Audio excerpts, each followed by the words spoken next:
8वां वेतन आयोग salary structure, 1 crore कर्मचारियों का इंतजार होगा खत्म। कितनी बढ़ेगी सैलरी, कब लागू? नई दिल्ली, 1 करोड़ से ज्यादा सरकारी कर्मचारी और पेंशनर 8वें वेतन आयोग के गठन का बेसब्री से इंतजार कर रहे हैं। आयोग कर्मचारियों के वेतन में बढ़ोतरी के लिए सरकार को सिफारिशें सौंप सकता है। 8वें वेतन आयोग के जनवरी 2026 से लागू होने की संभावना है। ऐतिहासिक रूप से केंद्र सरकार हर दशक में नए वेतन आयोग की सिफारिशें लागू करती रही है। 7वें वेतन आयोग को जनवरी 2016 में लागू किया गया था। पहला वेतन आयोग जनवरी 1946 में बना था। ये बता देना जरूरी है कि अभी तक भारत सरकार ने 8वें वेतन आयोग के गठन और कार्यान्वयन के बारे में कोई औपचारिक घोषणा नहीं की है। पिछले साल दिसंबर में सरकार ने जिक्र किया था कि उस समय 8वें केंद्रीय वेतन आयोग की स्थापना की कोई योजना नहीं थी। हालांकि अब लोकसभा चुनाव पूरे हो चुके हैं, ऐसे में इस बात की प्रबल संभावना है कि सरकार आयोग के गठन की दिशा में आगे बढ़े।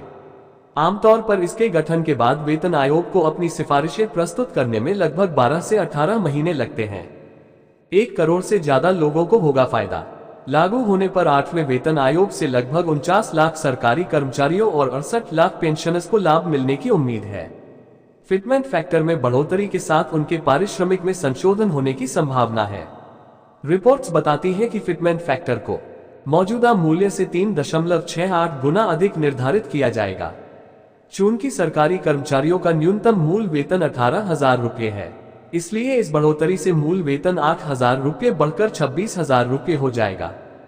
8वें वेतन आयोग के तहत कर्मचारियों के वेतन और वेतन मैट्रिक्स तय करने में फिटमेंट फैक्टर महत्वपूर्ण होता है। इसका काम मौजूदा 7वें सीपीसी वेतन को प्रस्तावित 8वें सीपीसी वेतनमान के साथ एडजस्ट करना होगा। 7वें वेतन आयोग ने 2.57 गुना फिटमेंट फैक्टर लागू किया था। इससे कर्मचारियों के वेतन में औसतन 14.29% की बढ़ोतरी हुई। इससे न्यूनतम वेतनमान 18,000 रुपये तय हुआ। 8वें वेतन आयोग से अलग अलग कर्मचारी समूहों के बीच वेतन असमानताओं को दूर करने और महंगाई के प्रभाव को कम करने में मदद मिलने की उम्मीद है। कई अन्य लाभ भी मिलने की उम्मीद। 8वें वेतन आयोग से कई अन्य लाभ मिलने की उम्मीद है। इसमें संशोधित वेतनमान और बेहतर रिटायरमेंट बेनिफिट शामिल हैं। इसका असर सरकारी कर्मचारियों के अलावा सैन्य कर्मियों और पेंशन भोगियों पर भी पड़ेगा। 8वें वेतन आयोग का उद्देश्य कर्मचारी समूहों के बीच वेतन असमानताओं को दूर करना है, साथ ही महंगाई के असर को कम करना है।